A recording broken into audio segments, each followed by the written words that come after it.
everyone. Welcome to Riverside Chats in partnership with Aksarben Creative and B-side Benson Theatre. Thank you so much for coming. Thank you, Rachel Jacobson, for joining us and talking about film streams. We are honored to have you. Just wanted to give you a little information about the theater.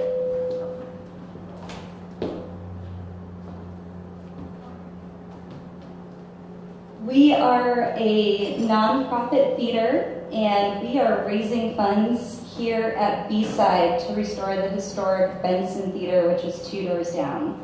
So we're starting our programming here in this space that will later be transferred over to the theater space once it's remodeled.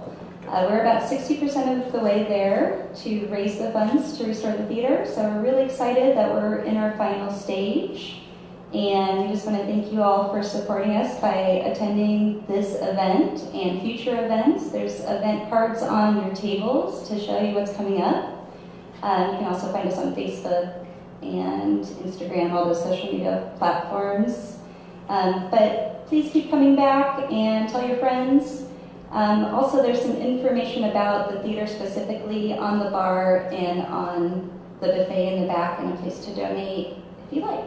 So thank you, and here's Rachel and Tom.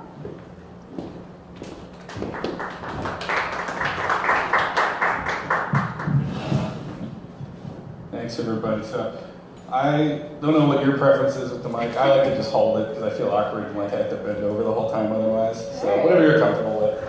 I think this is gonna work. Okay. Yeah. Just yell at us if you can't hear. Is that a good distance? Okay. Or is it like getting feedback? Okay. That. There. All right. Good. I think we're good. All right. Okay. Thank you so much, everybody, for coming. First of all, this is Riverside Chats. I'm Tom Noblock, and first, before I even start talking to you, let me just say, when Ben and I talked about this project where we wanted to talk to local, notable Nebraskans in general, the first person we came up with for who we would really want to be on that was Rachel Jacobson. And so it's really a dream to talk to her tonight. I found you to be extremely inspiring just in general in the community. I think beyond just myself, you've probably changed the way a lot of people in Omaha watch movies and the type of taste they have. Just like there have been so many times I've gone to film streams and just had amazing experiences watching, whether it's just an independent movie that came out, whether it's in a retrospective series. Like I know I'm a huge Altman fan. I don't think I would have been if it wasn't for film streams doing that retrospective. The Apu trilogy, the 2016 was a big year for that, as far as that goes. So thank you so much for being here, first of all. Oh, well, thank you, Ben. That's one of the nicest intros I've ever heard. I'm Tom, actually. This is Ben. Sorry, I'm calling the wrong name. I'm so sorry. I know, you're Tom. I've got it. Okay, yeah. We just met before, and so, yeah. So there's actually, before, I wanted to tell one embarrassing story about myself here, because you probably don't remember, this was also in 2016. We had one email exchange before. So Ben and I had made a movie that came out, and we were just trying to find a venue for it to play. And so first we just emailed a bunch of the different theaters, kind of see what the rental rates were like. And we ended up finding one that worked. It wasn't film streams, but then we played the movie, everything goes fine. My dad comes up to me and he's like, "Why didn't you just play film streams?" Well, we just, it worked better to play here because we were just like broke college students at that point. And so that all happened, and then the next morning he sends me a screenshot from his phone of like a mean email he had sent you because he was offended that the movie hadn't played a film streams, as if he like personally rejected it or something, when I'm sure nobody even talked about it. And so then I was like, well, now I gotta email her and apologize for what you did. And that was my first time talking to you. So yeah, there's not really much there. I just thought let's acknowledge that. We haven't talked once before, but no, you were completely fine. He's the one who's like proud. He's like, I defended your honor. It's like she doesn't even know about it. She didn't even, when did you talk to her? You emailed me. It was like it could have been my responsibility, but yeah, I mean, so. Yeah, I think, figuring out like how to devote, screen time to local filmmakers and stuff like that is, is something that we talk about a lot. And, we have the annual showcase that usually ends up being short films, and that's kind of our main venue, just so that it can be like kind of like a juried process to like sort of present different films out there that kind of like exemplify our mission, the best of what's going on. But but we also partner with different people, different juries for that. And so, yeah, I mean, there's a few different avenues for local filmmakers to screen stuff. But yeah, I feel like we've definitely worked on those programs, and I feel like we could develop them more. I love that the Omaha Film Festival is here, and they're doing a lot to support local filmmakers too. Right. That was not me trying to guilt you into something like that, just to be clear. But so let's start. Let's go back. So you're from Omaha, right? Yeah. I grew up here. I went to Central High School. It was Shelby's older sister. Graduated with her, and I went to University of Illinois in Champaign, and then moved out to New York City.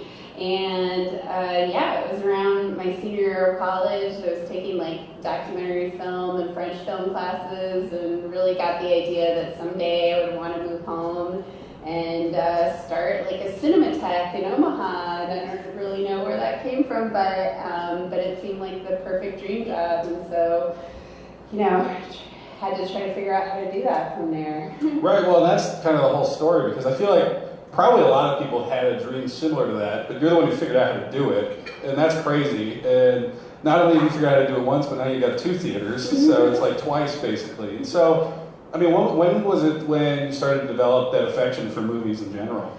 Well, I feel like, growing up, I loved film. I remember going to Indian Hills when I was really, really little, like 3 years old, with my mom, and walking up the stairs, with that carpet that seemed so fancy and it seemed so grand there, and like seeing Muppet Movie. I remember seeing, Clerks and Pulp Fiction when I was in high school at the Dundee. I saw Simpson Ruth there. All the indie films that came out in high school. But then I think it was college, like when I took these film history and criticism classes, and like started to learn about how you could like think critically about film and analyze it as an art form, and really do the same thing that we had learned to do with literature in our English classes with movies, and that there's this whole visual component. So it kind of like took everything to a new level for me, where I had a whole different understanding of it. And I also got exposed to a lot of wonderful, weird stuff from throughout the history of film, and then also, like more of what was going on in contemporary filmmaking, and just got really excited and passionate about it. And then living in New York City, like there's so many great movie theaters, and I had a friend in New York who kind of looked like me, and she worked for JP Morgan, and JP Morgan, like, they donate to all the museums and stuff, so you could get in free to stuff. And so I would go to MoMA with my little card that looked like my friend, and like go to as much as I possibly could. And so I had a membership to Film Forum. I was just going to the movies all the time. So I think that's when I really, really got super passionate about it and started keeping spreadsheets of everything I was watching, with the directors and the year and where I saw it and stuff. That's when I really became a true geek. I definitely had a little phase with spreadsheets as well. I was documenting like way too many of the things. It's like at some point, like, what am I doing this for? Like, it's just some weird. It's like I'm basically like it's like a beautiful mind. But I don't know what the end game is here. But so you develop just appreciation for movies and thinking about them, and I'm sure like to some extent it teaches you how to think about other things as part of what criticism in general will lead you toward. But then to go from that to also think about, is there a job here in film? Especially like if you're thinking of coming back to Omaha, it's just like it doesn't seem like there's many avenues for that. Right, yeah, and that was like part of where the idea came from, because I knew I wanted to come back to Omaha. My family was here, and I had an affection for the community and wanted to get back to it in some way. But, and I also just didn't see myself shopping scripts around in LA, and, it just felt like that side of the business would be disillusioning for me, and so I think that, kind of put those two ideas together, because I was living in Scotland for a semester, in Edinburgh, studying abroad, and there was a cinematheque right by us. Like, there's cinematheques all over Europe, like museums that are devoted to film. And so that's when I really kind of started thinking about, how important it is as an art form and how it really deserves to be treated in the same way that, like, the opera or the symphony or theater is, where it's actually supported by the community and where you can do things from a mission perspective, even though it is such a commercial thing and it's still a commercially viable art form. When you can figure out a business plan that supports it, you can really be geared towards the art of film and community building through film and everything that's wonderful about it. So it was kind of this epiphany of putting those ideas together of, I know I want to work in film, but I don't really want to work on the commercial side, and then I know I want to come back to Omaha, so what if I just started a theater there? And I was really lucky because the first thing I did when I moved to New York, my sister was taking summer school at NYU, and she handed me this like certificate program, and she was like, you should do this post-grad because you're an English and political science major, and so you don't know what you're going to do next, like a lot of liberal arts majors, so you should take one of these post-grad classes. And I ended up choosing one in arts administration, which is really, really lucky because I learned the whole nonprofit structure, and it was taught by arts administrators from throughout New York, people from the public theater, people from ABT, the American Ballet Theater, and just really wonderful arts institutions. And I actually, in that class, and this is 2000, I was 21 and just out of college, and I wrote the mission that's still the mission today, which is to enhance the cultural environment of Omaha through film. And I imagined, it was a much more modest version where we would like program stuff at Jacobson, and we would have a whole film series, and maybe Alexander Payne would let us do a series of his films, and then he ended up being super, super involved. So it's really amazing,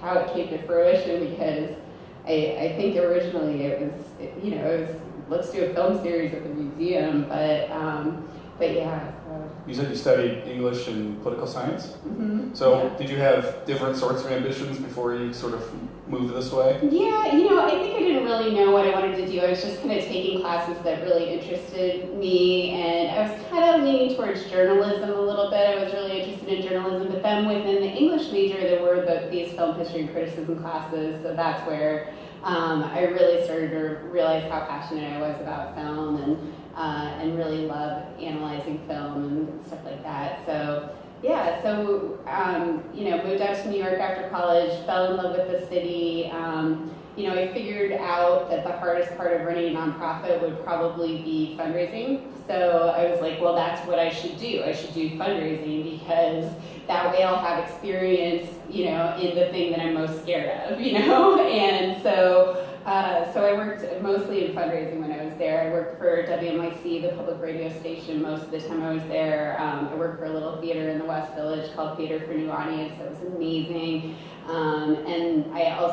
But when I first moved back, I worked at Miramax Films for a year in distribution. So that was that commercial side of things that I knew that might not be a cultural fit, and it really, really wasn't. It's been kind of amazing to see, because Harvey and Bob Weinstein were still running it. There were only 100 people working there, and I was 22. What year was that? That was 2000, 2001 that I was there. And it was as intense a place to work as you could ever imagine, and it's been crazy to see everything that's been coming out the past couple of years. I can't tell you how many times I've teared up, just reading articles and seeing everything that's going on, because it's I knew that I worked for a really scary misogynistic place, but I had no idea that it was the worst in the world. Well, was the office culture just scary every day there? Yeah, it was horrifying. Yeah.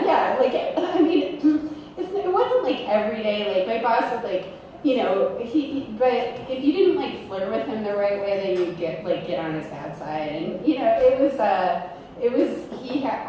all young women working for him, and he'd take us all out to dinner, and he's 50-something big dude from the Bronx, who was very much the tone of that you imagine of Harvey and Bob. He reported directly to Harvey, and so and it was distribution, and just film distribution is intense. Like there's like kind of like this mafia-like culture of yelling and screaming on the phone and stuff like that. So yeah, he would just like yell at me from his office, like Rachel, like all the time, and like it was a scary, misogynistic place to work. Have you seen Swimming with Sharks? Like yeah, so that's based more on Scott Rudin, I guess, but like this it wasn't too dissimilar. Like there were lots of stories about Harvey too. Like anything that came from Harvey's office, everyone was terrified and would freak out and run around, and everything was an emergency, and like it was just a really crazy culture.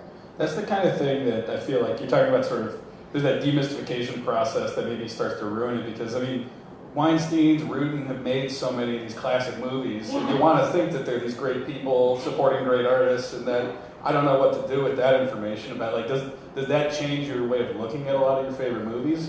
It definitely did for a little while. I mean, I went in there being like, this is the Pulp Fiction place, this is Shakespeare in Love, this is like all of these movies that Clerks, and these are the people that support independent film, and everyone's gonna be cinephiles. And then it was just all about money and celebrity, and it was just really, I don't know, it was very disillusioning. And I did have one friend there who was like truly loved movies and was passionate about them and didn't get as jaded by the system. She was from New York, so maybe culturally she could deal with it, but like it was really disappointing, and it definitely soured me to ever working in commercial film. Really, it like put me on that path, like, okay, I really need to work for a mission-based organization that is fundamentally like the bottom line is the mission and not making money, because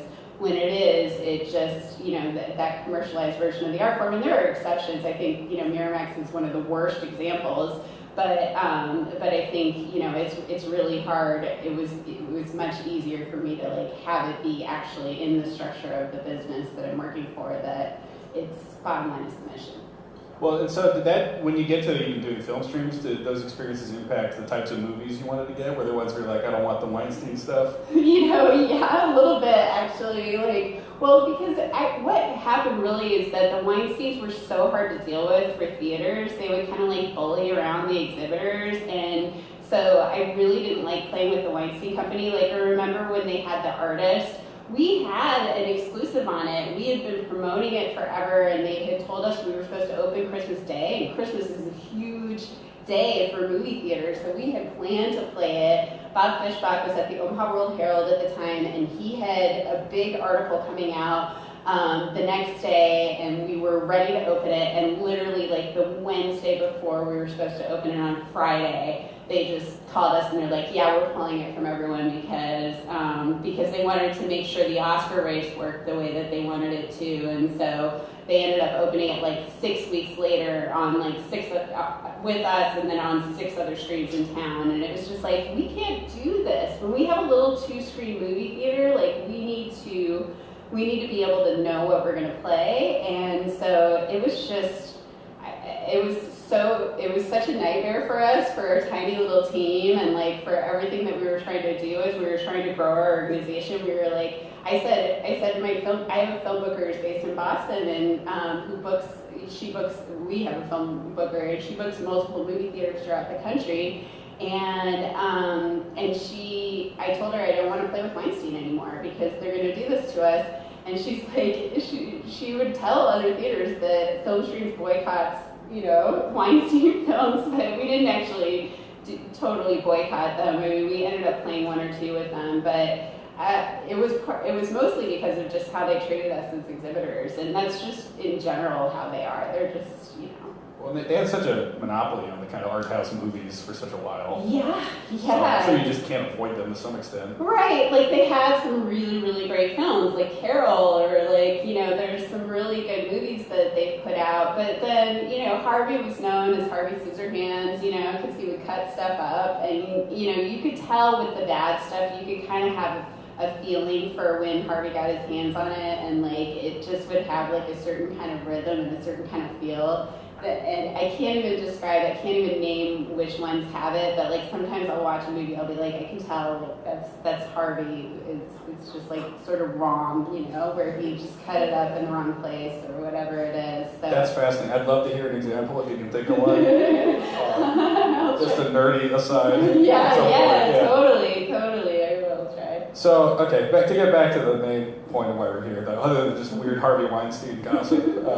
So when you were going to Miramax starting to work there, was the idea that you would move into like being an executive? Would you want to write and like do filmmaking itself, or what were you going? No, like honestly, I had this idea that I wanted to move home to Omaha and start a nonprofit. Like I was really like singular in that idea. I mean, I wanted to work in the industry for a while, and I think I would have been, if I would have stayed in commercial film, I would have been most interested in acquisitions, like going to film festivals and buying films. So I think if I had stayed, but I was only there for like a year, and then I went back to the nonprofit world where I was much more comfortable. So. Did you have specific skills you were able to bring from Miramax back then? Well, I don't know about skills, honestly. Like, I mean, other than it just a sense of urgency that might have been too extreme because everyone was so hyper there about everything. You screamed a lot more when you got back a little bit. Yeah, it was just kind of like, in order to get things done, we just like push things through. But no, honestly, I feel like I developed a lot more of the skills that really benefited me later at Theater for New Audience and at WNYC especially, because WNYC, that's the big public radio station in New York, and they are the polar opposite of Miramax. I mean, they've had some issues like Me Too stuff too, but but their stuff is just so different culturally. And I started working there in 2002, or 2003, and so it was right after 9/11. It was 2002.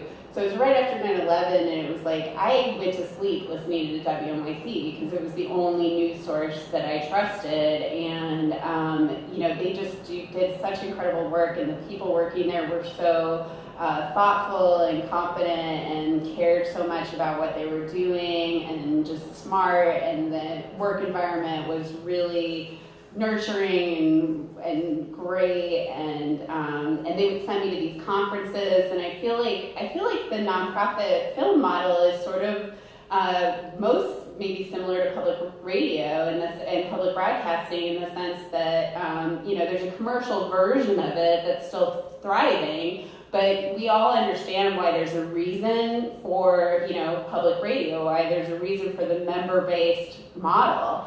And it's because of what motivates what the work that they're doing. So that was really the best experience that I had. I feel like Miramax, if anything, I probably took some bad vibes from there and put it into work, especially early on when I was first starting and really nervous and didn't know what I was doing. So. What was your job at WNYC? So I was working in membership and individual giving, fundraising stuff. Okay. It was cool. It was good. Did you meet Kurt Anderson through that? Yeah. So I met Kurt Anderson in the elevator at WNYC. He was working at Studio 360, and I had heard, that he was from Omaha. Like, I think he talks about it on the show a lot. And so I was like, hi, I'm from Omaha too. And he was really, really nice to me, but he's kind of like, okay, whatever. And then when, I worked there for about 3 years, and then January 2005, my friend Rob Danzel, who's the head of Saddle Creek, basically, called me up to my apartment in East Village and said, I have this opportunity to not only build our concert venue, but we could also build your movie theater, and, do you want to move home and start your thing? And so I spent about 6 months still working. I gave 6 months notice at WNYC, and I had just gotten into grad school in New York, and I was going to stay there and plan the nonprofit movie theater through grad school, but this opportunity was kind of too good to pass up, and so I just wrote the business plan while I was out there. And while I was doing that, Kurt was one of the first people I reached out to see if he would, and he was our first advisory board member. I met with him, and he was really interested in what we were doing, and he's I remember he emailed back and he was like, I said, if you're interested, and he's like, I'm kind of surprising myself, but I actually am really interested. And so I remember we like met in a park and he was super supportive and awesome right from the beginning. And he's always kind of seen film streams as, because his whole family, all of his siblings have left Omaha and his parents have passed away, and so film streams is kind of his connection to Omaha, and he tries to come back through us. He and I figure out different programs for him to come back every couple of years, and I see him when I go out to New York, and he's been really great, especially like to kind of talk through like creative programming ideas and and just having his name attached to it right from the beginning, I think was really, really helpful and wonderful. He planned the political screening, or that was in 2016, wasn't it? Right, yeah. He did a series, I think it was called Hollywood and Politics, Politics in Hollywood, and so he curated a whole series, and it was summer of 2016, so it was right before the election, and he brought his friend Jonathan Alter, who's, I know, remember those days when we didn't know? No, he brought his friend Jonathan Alter, who was with Newsweek for like 20 years, and he was the editor at Newsweek, and he's an amazing journalist, and Kurt and Jonathan did like this whole talk on movies in Hollywood, and it was really, really cool. It was especially cool because Jonathan had followed so many different political campaigns that he could talk about like not just movies but like TV, like what is the actual reflection of what it's like in DC, and he said, yeah, Veep, I think, is the closest. Definitely watching Bulworth in 2016 was an interesting experience. That was cool. Yeah, so I mean, so you started to get the chance to actually go do it. You gave 6 months notice. Were you excited? Like, how tangible was it that it would work, or how terrifying was it at that point? Oh my gosh! Well, it was definitely terrifying. I was terrified, and I was having the best time in New York, you guys. Like, I was in my mid-20s, and I had finally had this amazing group of friends. I had found like this basement apartment in the East Village, and had moved in with a friend, and I was having so much fun and loving the city. But it was like, and I had talked to everyone about this. Like, anyone I talked to, it was like, what are your career goals? Well, someday I want to do this. And I remember, everyone at WNYC was so supportive. Like my boss in development, like he would talk to me about, what I wanted to do and give me advice about like major donor asks and stuff like that, and read this book. I think Richard Florida had Rise of the Creative Class at the time and stuff like that, and so I think that, sorry, I kind of got a little lost there. The whole thing is, that's why I'm here now. Yeah. So no, I just remember I had this laptop, and I literally, I had bought it like right, I think in January of that year, and I spent those 6 months every day. I would come home from work and read all these, like, at the time it was like chat rooms of independent filmmakers, and I would independent exhibitors, like independent theater owners, who would talk about like their average concessions per customer, or like, all sorts of random business plan stuff. And so I would just like take notes on anything relevant and read through all this stuff obsessively. And then I also got introduced to, I mentioned our film booker, Connie White, who's absolutely been incredible. Like, I cannot imagine having been able to do this without having connected to Connie White early on, because she books all these nonprofit theaters, and I got connected to her. The guy that booked all the Saddle Creek bands at the time for tours, Eric D. from Ground Control, he introduced me to his friend Bob Lawton, who ran a movie theater. So I talked on the phone to Bob Lawton, and Bob was like, the first person you need to talk to is Connie White. And so Connie she is the one that helped us navigate all the different pieces of distribution, and she's still the one that's doing all the negotiations with the distributors, and it's never been just, Rachel in Omaha calling Paramount to see if we can get something. It's always Connie who's representing a bunch of other things, and she's got a lot more pull, and she knows how to do these negotiations. So, that side of things, I think, was a huge stroke of luck. There's been so much luck involved with this. It's kind of unbelievable. But that was luck one with of those a lot moments. of hard work, though, I'm sure. Right, definitely. But I think that combination of, really having the drive and being thoughtful about it, but then being open to those opportunities, when that luck comes along, being able to identify it and latch onto it, I think is really, I think that's been really important. And but there's just so many little serendipitous things that I'm just I look back and I'm what would have happened if I hadn't, whatever, we wouldn't be here, How'd you get confident that there would be an audience if you had this type of theater in Omaha? I don't know if I ever really fully got confident. It was more just I love this stuff. Everyone's gonna love it. Why wouldn't they? It was kind of I was coming home and I would get so bummed because the Dundee would have, kind of the same film playing for a really long time. They would do some great stuff, but then they only had the one screen. So when they got a big Hollywood picture, you remember, they would end up having to play stuff for a really long time.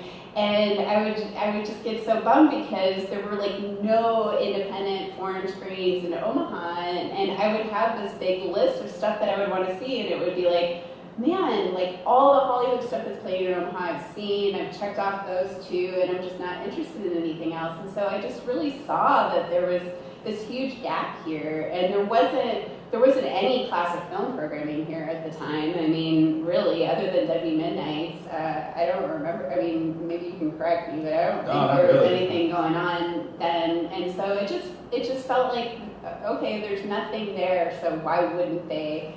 Why wouldn't my city that I grew up in want and need that? And I also feel the art scene and especially the music scene, just being so vibrant at the time, and having this whole community of people that were so excited about the art they were making and the stuff they were doing, that were touring nationally and internationally. I mean, that whole scene, being a little bit connected to that, mostly through, the bands coming out to Omaha and the few people that I knew in the band, the bands coming out to New York and the few people that I knew in the bands. And then my sister, was working at Homer's Records, and so when I would come home, we would go to Brothers, and she knew everybody, and and so I was kind of connected both in Omaha and in New York to this whole music scene. And I think knowing that was happening made me think that there would be that. And then, but I also think there was a corporate community of professionals that were really interested in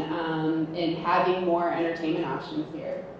Yeah, I don't know. Sometimes I feel I just get annoyed with Omaha. You assume it's you hear in Chicago or LA or New York, if there's any sort of independent movie or art house cinema, people will just go to it. And it seems without film streams, I'd be skeptical that would happen in Omaha. It seems Omaha people are just always going to be I don't even want to go out tonight, let alone just that endless curiosity. But it seems enough people did show up. Was that the case when you actually get to the point of starting it? How did you get people to know about it and then actually come downtown for it? And that's another thing. People don't want to drive to a different part of the city sometimes, and all those concerns. Well, in North Downtown was brand new. There was really not much going on there other than at the time it was the Quest Center. That was kind of the only other thing there. So yeah, it was kind of taking a big risk.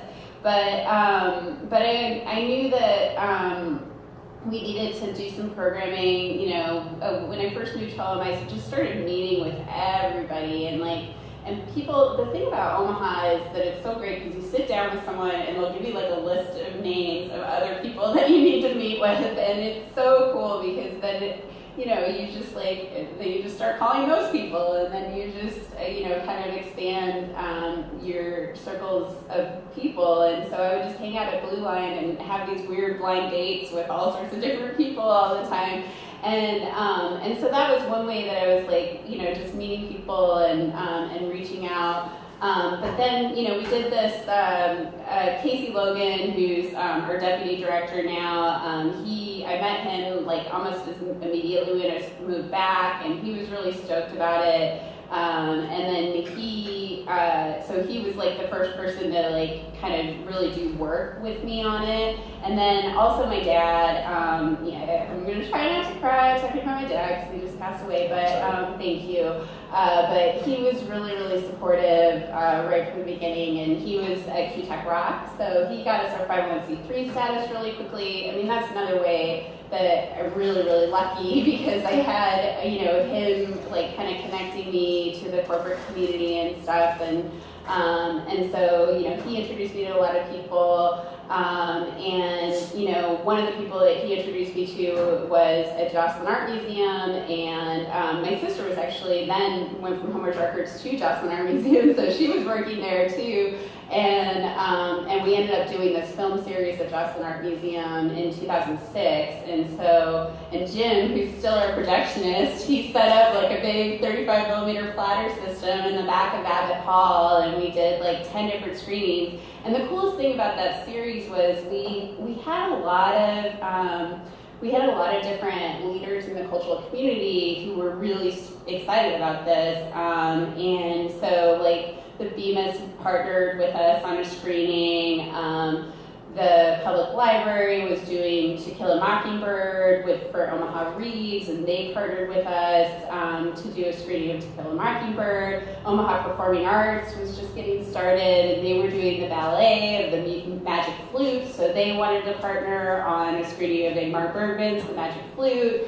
So, you know, through all of that, so we did this series at Jocelyn. Jocelyn put us in their newsletter, and then all these different cultural organizations also promoted the series because we were partnering with them, and that's sort of become a huge model of how we, you know, of how we do outreach and how we get the word out, and it's definitely tilted more towards, I mean, we still love partnering with our fellow cultural organizations, and we're excited, you know, to figure out ways to partner with B-Side and Benson Theatre, and, you know, but we've also expanded that into partnering with a lot of social service organizations and all sorts of other entities, but that really connected us to the core audience that we needed to reach, because we had, you know, Saddle Creek, we had the public library, we had Bemis, we had Jocelyn. We also did, Arena Fink actually played a show.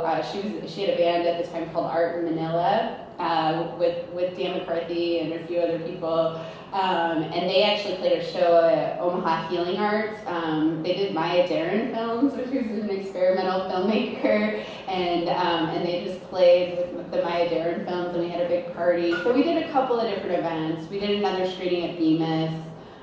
So that was kind of like how we got the word out about the capital campaign we were working on as we were growing the board.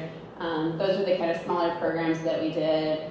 And by the time we opened, I mean, the World Herald, I will say, was really, really nice to us. They did a bunch of articles. I think, you know, people who were into movies were ready for this. They knew that Omaha needed it. And so the people that got it really got it, and definitely helped support it. Another huge thing, obviously, was, you know, just a few months after I moved home, I finally got a meeting with Alexander Payne. He called me up, and I remember. So you didn't have to reach out to him. No, I had definitely reached out to him first. Okay. No. I had sent him an email, and a couple of different people had called him and said, this girl is doing this thing, you should meet with her. And so finally he called me, I think from Cannes, and I totally remember like being in my little 1-bedroom apartment on 51st and Capitol, and like my voice was seriously shaking. I was like so nervous because I was such a huge fan of his, and I couldn't believe I was talking to him, and he was like, yeah, and we met up at Travados. Travados is still open,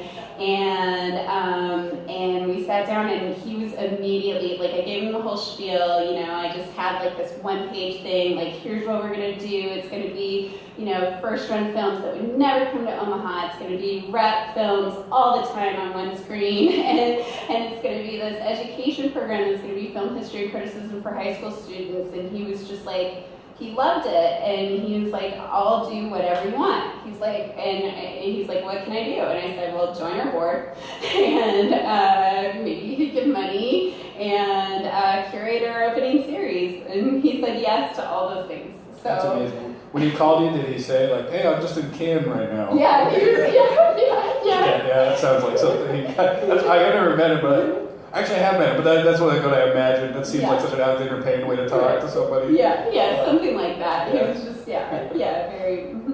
Yeah, he's somebody, so I've met him a couple times. I don't think he'd like know, so it wasn't like a real conversation sort of thing. And then I was they did that Miles Davis thing at the Orpheum last year, and he sat in the row in front of me, and I awkwardly made eye contact with him a couple times, and it was like, I don't know, should I go talk to him? Should I just leave him alone? I don't know. He's one of those people, it's like, since he's back in town so much, you see him around, and people do go up and talk to him all the time, but it's like, I don't know, he's better things to do than me going up again. The thing is, he's really interested in people, and he's really kind, and he loves meeting new people, and he wants to know about people, and so especially when he's in Omaha, I'm not like trying to encourage everyone to like run up to him, but he's very approachable. He's a really nice guy. He always talks about how like loving film is about loving humanity, and I think that's really true. And it's like, and I think that's true of him personally too. He's just a great guy. Yeah. Do you have any idea what he's doing with King Fong? If I did, I couldn't talk about it for sure. I miss that place. That building is so cool. Yeah. I have high hopes. We'll see. I have this fantasy that I'll see him like walking from his place with a bunch of boxes of things down to King Fong to go like personally work on it. Yeah. That's my dream. I've never noticed it though, so I don't know. I don't look hard enough, I guess. We'll see. Maybe you're having a vision in the future. Who knows? Maybe. I don't know. So what year did Film Streams do its first series? So I moved home in 2005. We did our first film series at Jocelyn in 2006, and then we opened the Riverside Theater in summer of 2007. So Okay. July 2007, right after Slow Down opened, we opened for the first time, and Alexander curated our opening series, his 10 favorite films of all time. Which ones were those? Well, we opened with Seven Samurai. There was a British film called Room at the Top. That's really great. An Italian that I saw it just has a new restoration, so we might be playing it again soon. It's amazing. And La Notte, which is an Italian film that's really beautiful. Antonioni. Let's see, what else was in there? To Be or Not to Be, I think, was one of them, which is a Lubitsch film from the 30s. It's amazing. Modern Times, Charlie Chaplin, The Last Detail, Hal Ashby. I don't know if I can list them all, but Did he go to the screenings then as well? Was he? Well, so yeah, he did. He actually did 2 events at the theater for people who had given to the capital campaign in the week leading up to it, where he basically did a talk about all the films that he curated, and he showed clips from them, and it was really, really special. It was really fun. And then I just remember opening night, we played Seven Samurai in the big house, and it was a full house. And just to see, Seven Samurai with 200 people, and the only other time I had seen it was on a tiny screen. And that movie, you have not seen it until you see it on the big screen. You have to see it on the big screen. There's way too much going on in that film to watch it on a little TV.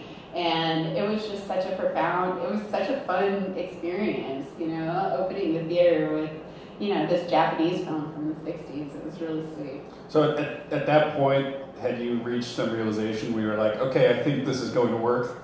Yeah, I think so, but it was still really, really nerve-wracking. And that first year, in 2008, we had 35,000, people come. Last year between Dundee and the Riverside Theater, we had 107,000 people. So, we've worked really, really hard to find and grow our audience. And I think, we've had to learn some lessons too. Like I was saying, there was that idea of that model of, we're only going to play films that would never play in Omaha. Like, if it's playing anywhere else, we're not going to do it. We can do these really weird Korean films and, like whatever it is we want. And then, we can devote an entire screen to rep and do a Cassavetes series and have it be, like a full screen of shows of, even his most obscure stuff. Like we realized pretty quickly that wasn't the best use of the screen time, that if we were going to do classic films, that would feel a lot better if we played them like twice or 3 times, and then you actually have a crowd for them. And that, with those first run films, that we could do those small, weird Korean films, but that we actually would attract a bigger audience if we also played, Slumdog Millionaire at the time, or like if we also played, some of the bigger films that were out, and then these audience members might join, and they might come and check out, 400 Blows, or check out, a Chaplin film, or see a documentary for the first time, or whatever it is. And I think, my colleague Anti-Defamation League is here, and she is our community engagement manager. And, her role is really important because I think, what we realized really early on for audience building is that, like we're not going to be able to run this theater just on, people who consider themselves to be cinephiles. We have to help people discover the kinds of films that we're showing, and part of what we need to do, and part of the power of film, is to be able to watch something with an audience, and everyone walks in with totally different experiences, and then they have the same experience for an hour and a half. Like, that can be such a profound springboard for dialogue and conversation. And so we realized pretty early on that if we collaborate with social service nonprofits, with people who, like, I think one of the earliest collaborations that we did that I always think about is the Anti-Defamation League, was trying to get the word out about Darfur in 2007, before people were talking about the genocide in Darfur. And there was a documentary about it, and they were like, will you play this? And we're like, yeah, absolutely. So we played this film, and they, facilitated a panel discussion afterwards. And we just realized that was both a way to build audiences and just bring people to the power of movies, and kind of maximize that power by bringing it home to our community. So bringing the people who are working on these global issues in Omaha to talk about, the documentaries that people are experiencing and everything else. So we developed this whole community development program where we have a committee of community leaders who meet on a quarterly basis, and they, we get applications from different community organizations to partner on screenings with discussions following. And the committee reviews them, and we choose, sometimes it's really competitive. Like, sometimes we have 10 applications and we only have space for, 5 or 6 community partnerships. And we try to be really thoughtful about it because we want it to be connected to our mission of promoting the art of film.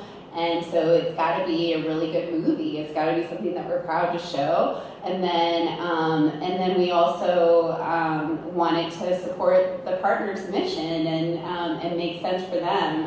And so those have been really terrific. And that's like such a great way to bring new audiences to the theater and to help people care about it who, if you don't think that you care about movies, well, maybe you care about, women and gender issues, or maybe you care about, like mental health, or maybe you care about climate change and food issues, and that'll bring you to the theater, and it builds this community around the theater that's not just the usual suspects for an art house movie theater. Yeah, I think that's totally true. There's so many. I mean, I feel like I was one of those people who was brought in almost more for the retrospective series, and then I've just gotten sucked into so many of the things you guys are doing, and it's always so fun to go see all that. And so, like, you'd figured out that balance, of course, but it seems like it's unusual for a nonprofit to almost become like a franchise, because then eventually the Dundee happens, right? And that's got to be its own complicated story. I've got another embarrassing story about that actually. So I have no experience doing anything like what you do, but I was just sitting around and I was like, I feel like I haven't done anything with Dundee in a while. I was like, can I find enough money to just like try to open that place myself with no experience? Like you obviously put in a lot of work. I put no work into it. It was just like a whim. And I was like, I don't know. Like I wonder how much it would cost. And then it was like 2 days later, the story came out that Film Streams was going to get it. And I was like, oh, okay, good. That's so much better. That's going to work so much better. I'm not going to be like financially ruined trying this. Well, it was kind of like that. Someone needed to do it, right? And I mean, I think it took us a while to come around to it, but it was like we slowly kind of understood that we were in the best position to do it, having built this nonprofit organization with, all of the support around it, and we knew how to be exhibitors, and basically we did a strategic planning process in 2013, and it was really all about outreach and program enrichment, like doing more dialogue around film, doing more silence with live musicians, and bringing more filmmakers to town, and just more engagement around the films that we were showing, and expanding our education program. And one of the other issues that we just talked about constantly was that the two biggest complaints we got on our annual survey were that we weren't showing enough of the first-run foreign films, documentaries, and independents that people wanted to see, and that we weren't holding them for long enough, that we didn't have enough, that we weren't spending enough time with them. And so the only response to both of those complaints is we need more screens, right? And so we knew, like, kind of out there in the future that we wanted more screens. It would have made a lot more business sense to have 4 screens downtown than to have 2 separate venues. But then the conversation around Dundee came up too, and it was kind of like, so we love that Denny, is keeping it open. At the time, it was still running, and it complemented our programs in really good ways, because we only had the 2 screens. So a lot of the independent distributors would have enough films out at a certain time that they would alternate who they offered their films to. So Magnolia would call us up and they would say, okay, it's your turn, which of these 4 films we're putting out do you want? And we'll offer the other 2 to Dundee. And then they would call Dundee the next session and kind of offer them that. Or we would sometimes communicate with each other and say, so we really complimented each other, and I appreciated that they were bringing the kind of stuff that we wanted to bring too. And we never played anything together, which was really helpful. But I also knew, like, they were running as a commercial theater on a shoestring, and it needed a huge amount of money in renovations. And so, I knew that, it was unlikely that they would be able to invest what they would need in order to upgrade to the point that they needed to. And we kind of just kept our eye on it, and then we heard that there was like plans going around the city for like everything to be leveled, for that entire block to go away. And it was like, I honestly had just come off maternity leave when Denny first put an article in the World Herald, did an interview with Micah where he said,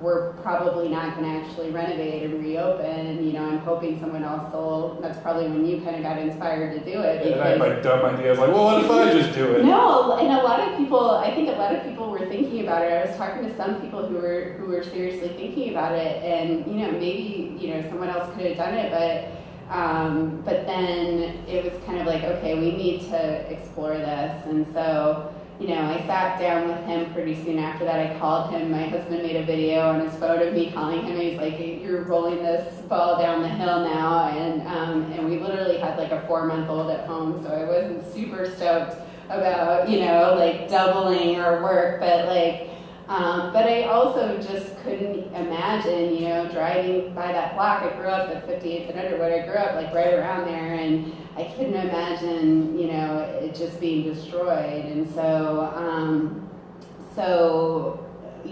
started talking to the board about what it would take. And along with the board, Susie Buffett's not on our board, but she's been a huge supporter from the beginning. And so she was, along with the board, someone I needed to sit down with.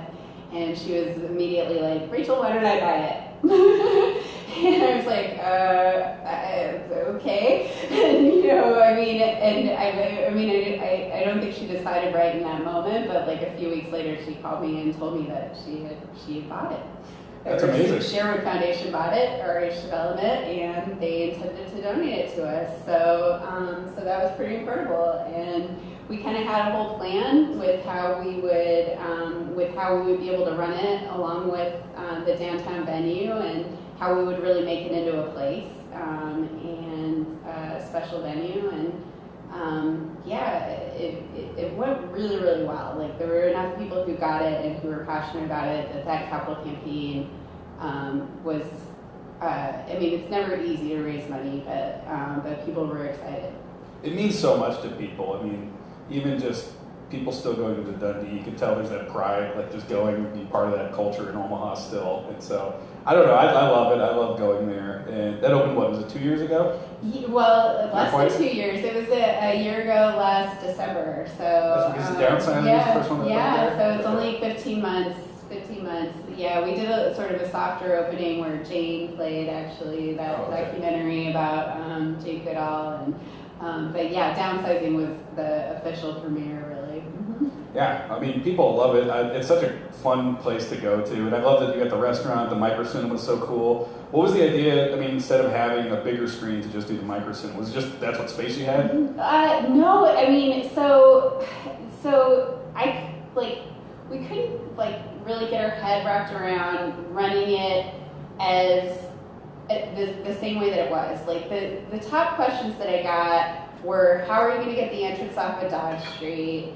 And you know, and then with distributors, like there's a reason that one screen movie theaters, like functioning as 7-day-a-week movie theaters, you know, don't really exist as much anymore. And a big reason for that is that, you know, you need to be able to program stuff, you need to be able to move stuff off of, you know, your main screen, and you need to have multiple screens, at least 2. I mean, really the ideal, I think, is 4, and we technically have 4 now. And we didn't want to cut up the main theater. We wanted it to be a similar experience that our parents and grandparents had walking into that room. You know, we wanted it to feel the same. And so that's where kind of the concept of, you know, having the kitchen table space, having like a community space where people could hang out before and after films, you know, really making a place was really important. And then also downtown we have 206 and 96 seats, and there we would have this 300-seat theater. So if you can imagine, with the first run films we're programming, that we knew that meant that we would, you know, play some bigger movies. We would play Hereditary, or we would play A Star Is Born. You know, we would need to play some bigger movies in order to make that house work. And so we wanted to sort of take care of the other side of the spectrum as well. And, you know, having a 25-seat theater means that you potentially get to book, you know, really weird small stuff. You know, it's 25 seats, so you know, we're playing the 9-hour War and Peace restoration in a couple of weeks just because we can. You know, like that kind of stuff is so fun. And, you know, we've done some really cool retrospectives in there. You know, we hired an education director in 2016 who's a PhD in media studies. That's been a really important part of our growth, and she's really terrific. She does her adult education program there, Diana Martinez. So she teaches, it's called courses. So you sign up and you go for 5 weeks, so you take a class on, you know, she did one on the haunted house in the fall. She's doing one on animation this spring that should be really cool. You know, she's done one on film style. So you get this little mini crash course. And the really cool thing about the micro cinema too, it's actually like a really special place, as tiny as it is. There's actually desks in there, and so it's great for the courses. Like you could have this little classroom vibe in there. It's really intimate, and it's like you found this sweet spot where people can yell at the screen, but it's not annoying. You feel like you're just watching with your friends. Like I saw the new Michael Moore one, and everyone's just like screaming the whole time. And normally that sounds terrible, but it was actually really fun. Everyone's like, oh, yeah. Yeah, no, that's really fun. funny. And like people have talked afterwards too, which is cool because some of the films there you kind of need to be like, what just happened? And so it's kind of a nice, I love that space. Yeah. Alternatively, there was one person I was with who spilled an entire popcorn in there, and you can't hide. There's no anonymity to 300 seats there. That's a good point. Everyone knows that was the guy. Yeah, but I think also like, you know, having a kitchen table in that space, the idea behind that was, you know, if we have a restaurant partner who can kind of activate the space before and after movies, give people a reason to hang out, then you kind of have this organic, you know, way of sort of meeting people, and you're eating next to someone, and you can talk about, you know, what was that ending, or what did you think of that one, and kind of, you know, create that whole other level of community building that's a little bit more organic. And then also we have a lot of like, we'll have post parties in there, you know, after we have a filmmaker and things like that. We don't have that kind of space downtown. I mean, our lobby is pretty tight for a party. It can be really fun, but it's pretty tight. So it's really nice to have a space that can just be devoted to that kind of thing. What was your best experience watching a movie at either of the theaters? Oh my gosh, that's a really hard question. Well, what are just some of them? Whatever. That's a really hard question. I mean, the Seven Samurai thing is pretty memorable because, I mean, that was really early, and you know, and I do. The first time I watched a movie in the main house at Dundee, it was really, really special. What was the first one you watched at Dundee? It was Jane. Okay, the so documentary, which sounded and looked incredible in there. It looked so good. I mean, when the Boston Light and Sound did all of the cinema installation work, and when they were just testing trailers and stuff in there, that was pretty cool too. That was really, really exciting. Yeah, I don't know. I'm trying to think. That's a really hard question because we've had so many special experiences, you know, where people have come and, you know, Tamara Jenkins came while I was on maternity leave. The staff would like to, I had another baby last summer, and so I've got a 3-year-old and a 6-month-old now, and while I was on maternity leave in October, I came for this Tamara Jenkins screening, and that was pretty special because I really did feel like I was just coming as like, you know, as a patron and just like watching a movie and having that experience of, and it was a great film, and Tamara was an amazing director. She's so inspiring. The Q&A was really cool, and it was just so cool to see like what a great job like the staff was doing, and that, you know, this place just goes, and I don't have to like drive things as much as I used to, and like we just have such wonderful people that care so much about the mission that can execute things in great ways. Yeah. So we're going with private life. Is that your answer then? No. I mean, this is just one example. Yeah, okay, Come on, I can't have like a final bottom line answer. I'll probably think of more. I mean, I've really loved the Silence in Concert stuff that we've done too. We did a whole series downtown where mostly local musicians wrote scores to different silent films. We did this one of the Hitchcock 9, which are the super early Hitchcock films, the silent era ones where different musicians composed scores to each of those, and that was like this really special thing because it was like this weird little film club kind of emerged that was like sort of with the music scene where everyone was coming each week and seeing what the other artists were doing. So I love that, like that sort of collaboration with local musicians and artists. That was really special. Man, having Steve James in town was pretty special. He came 2 different times, and like I still remember seeing Hoop Dreams when I was like 15 at Indian Hills, and just being blown away by that movie, just being totally riveted. My brother played college basketball, and so my whole family went, and we were just like so into it. And he's a documentary filmmaker, for those that don't know, that did the best documentary ever, Hoop Dreams, and then he also directed this film called The Interrupters. It's about gang violence intervention in Chicago. So we did a lot of like partnership programs with Impact One that at the time was doing a similar program in Omaha to The Interrupters. So that was a really special experience. Like Steve James came twice, and he's awesome. Okay, we got so many good answers there, so I'll stop bothering you about it. I'll give you like 10. Yeah, exactly. Yeah. All right, I think it's a good time. Let's open up. Does anyone in the audience have a question? You can shout it out, and I'll repeat it into the mic. Anyone? I can keep going too, otherwise. But... See, last week we put pressure on everybody. It was like there's another kind of little crowd, so I was like, okay, every single one of you has to ask a question. Everyone in the room. We have enough time for it. Okay, well, if anyone thinks of what, okay, yes. Have you heard any cute stories of people who like met on a first date and got married, or just like it's their favorite date spot? I love that stuff. I like, my favorite thing is like setting people up or some, so like people meeting at film streams is like really exciting. Yeah. There's been a couple of people who've gotten engaged there. One of my favorites, we have a board member, Jerry Lordson, who went on her first date with her husband Bruce at the theater. They saw like a Henry Fonda movie. She's a huge classic film fan, so that's really cute. Trying to think. Yeah, I feel like I do hear those stories, and I love it. It's so sweet. Like we need to do more singles night stuff, I think, because we need to like just set people up, The microsome was great for meeting people. Yeah, totally. Oh, and we have 2 volunteers. Yeah, Jamie Hackbart, right?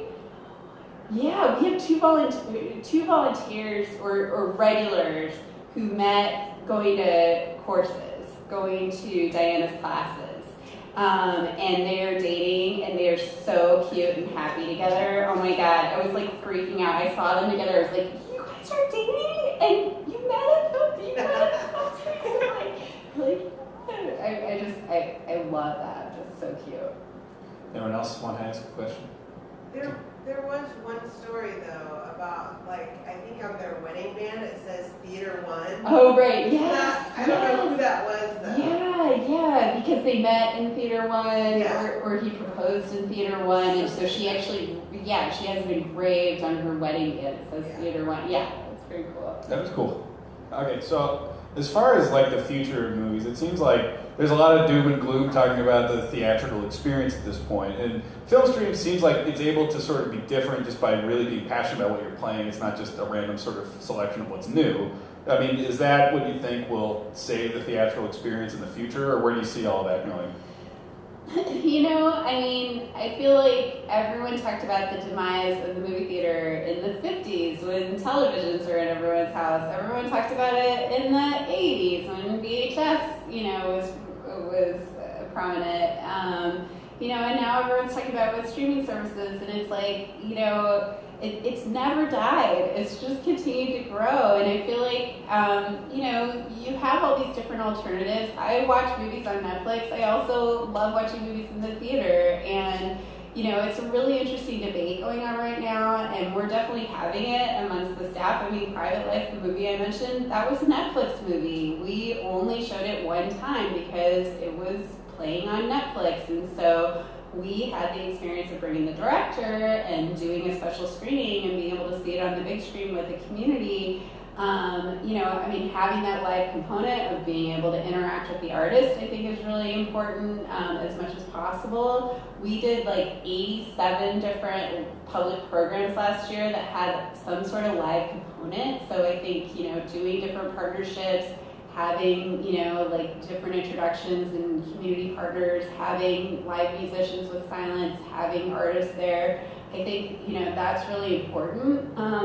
But I also think that people just like to get out of their house and have a popcorn and sit in the dark with strangers and watch something. I think that is a great special experience, and there are some films that are just meant to be seen on the big screen. I mean, we chose to show Roma, even though it had already been out on Netflix, and we opened it basically the week that the Oscar nominations came out, because I waited to see it until I could see it on the big screen at Dundee, and it was amazing in there, and I'm so glad I saw it in the theater instead of at home on Netflix. And I'm not like that with every single movie, but there are some movies that are just meant for that, and so I think as many people should see it as possible. So the fact that more people, it's on Netflix means more people are going to see this film, then fantastic. But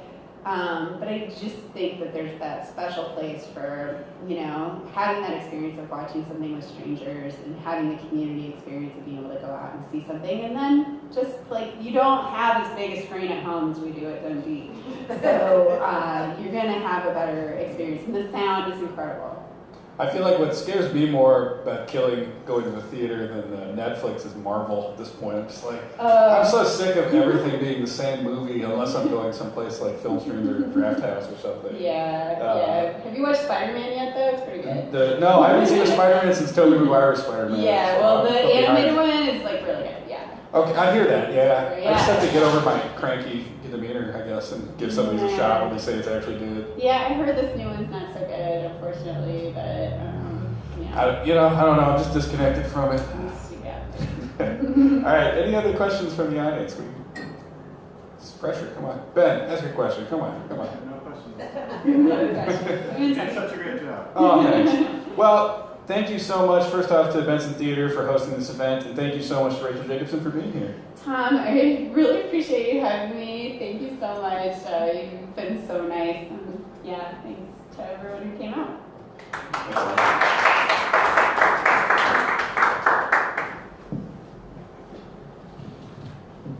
Sorry, I should have made my name clear probably before.